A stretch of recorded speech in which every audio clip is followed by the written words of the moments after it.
राजा भोज की नगरी में सब कुशल मंगल से चल रहा था। पर एक दिन जब राजा भोज के हरकारे उनके किसी काम से जा रहे थे तो उन्होंने एक अजीब दृश्य देखा कि एक साधारण सा चरवाहा बीच खेतों के एक मचान पर चढ़ा हुआ है और चिल्ला चिल्ला कर राजा भोज के बारे में उल्टा सीधा कह रहा है। राजा भोज को पकड़कर मेरे पास लाओ, उसे सजा दिलवाओ और मेरा राज्य मुझे दे दो। एक चरवाहे के मुख से अपने राजा के लिए ऐसी बातें सुन हरकारों को बहुत गुस्सा आया। उन्होंने उस चरवाहे को पकड़कर नीचे उतारा और बोले, क्या बक रहा है तू? अगर राजा महाराज को तेरी इस हरकत का पता चलेगा तो वो तुझे तोप के मुंह पर बिठाकर उड़ा देंगे। हरकारों की बात सुन चरवाहा गिड़गिड़ाते हुए माफी मांगने लगा। मचान से उतरते ही एकदम से उसका व्यवहार बदल गया, जैसे उसे कुछ पता ही ना हो। उसे गिड़गिड़ाते देख हरकारों को उस पर दया आ गई। उन्होंने चरवाहे को छोड़ दिया और वहां से चले गए। अगले दिन जब वे फिर वहां से गुजरे तो उन्होंने फिर वही सब देखा और सुना। चरवाहा फिर से मचान पर चढ़ा राजा भोज के बारे में उल्टा सीधा बोल रहा था। आसपास पूछने पर पता चला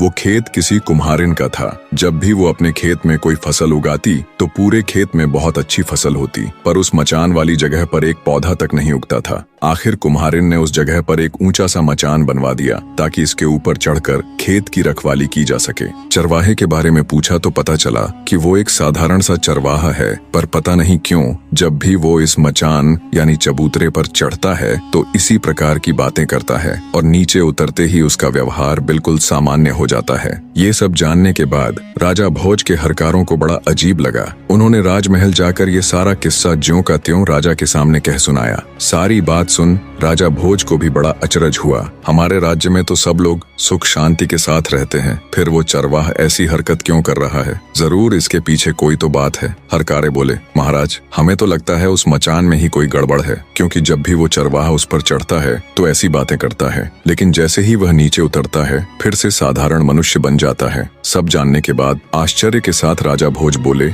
अगर ऐसा है तो तुम मुझे तुरंत वहां ले चलो, मैं अपनी आंखों से ये सब देखना चाहता हूँ। राजा भोज ने अपने सैनिकों और दूतों को साथ लिया और कुछ ही समय में उस रहस्यमयी चबूतरे के पास जा पहुंचे और उससे थोड़ी दूरी पर छिप कर खड़े हो गए ताकि वह सब कुछ अपनी आंखों से देख और सुन सके। तभी वह आदमी फिर से चबूतरे पर चढ़ा और चढ़ते ही जोर से कहने लगा, लोगों जाओ जल्दी से राजा भोज को पकड़कर मेरे सामने लाओ, उसे मार डालो ताकि मैं उसका राज अपने हाथ में ले सकूं। ये सुनते ही राजा भोज गुस्से और हैरानी के मिश्रित भावों से भर जाते हैं, पर वे बिना कुछ कहे चुपचाप अपने हरकारों के साथ वापस महल लौट जाते हैं। पूरी रात उनके दिमाग में यही सब चलता रहा कि उस मचान में ऐसा क्या है जो एक मामूली सा चरवाहा ऐसी हरकत कर रहा है। सुबह होते ही राजा ने अपने मुख्य सलाहकारों और ज्योतिषियों को दरबार में बुला लिया। बने रहे।